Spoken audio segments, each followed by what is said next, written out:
ফরিদপুরের বোয়ালমারী উপজেলার সাতইর বাজার রেল স্টেশন সংলগ্ন মাঠে বসে পুরানো ভ্যান ও সাইকেল বিক্রির ব্যতিক্রমী এক হাট। প্রতি সোম ও বৃহস্পতিবার সকাল থেকে সারাদিন চলে এই কেনাবেচা। বোয়ালমারী সহ আশপাশের বিভিন্ন এলাকা থেকে স্বল্প আয়ের মানুষ এখানে জড়ো হন অল্প টাকায় ভ্যান ও সাইকেল কিনতে। সস্তায় পছন্দমতো ভ্যান বেছে নেওয়ার সুযোগ থাকায় এই হাটে থাকে ক্রেতাদের ভিড়।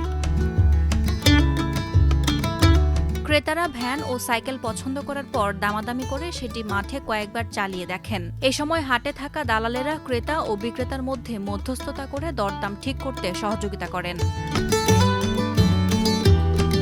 এই হাটে নিয়মিত ভ্যান বিক্রি করেন অনেক ব্যবসায়ী। কেউ কেউ এখান থেকেই ভ্যান কিনে আবার এখানেই বিক্রি করেন। ভ্যান প্রতি ১.৫ থেকে ৫,০০০ টাকা লাভ হলেই তারা সেটি বিক্রি করে দেন। হাট পরিচালনা কমিটির সভাপতি জানান, ৩৭ বছর ধরে এই হাট চলছে এবং এখান থেকে অল্প আয়ের অনেক মানুষ জীবিকার পথ খুঁজে পান। ভ্যানের দাম অনেক টাকা, গরিব মানুষ এত টাকা দিয়ে নতুন ভ্যান কিনতে পারছে। তারা পুরনো ভ্যান কিনতেছে, কিনে তাদের জীবিকা নির্বাহ করছে। সে কারণে হাটটায় প্রচুর ভ্যানের আমদানি হয়। যাদের বিক্রি করা প্রয়োজন তারা বিক্রি করতে আসে, যাদের কেনার ইচ্ছা তারা কিনতে আসে।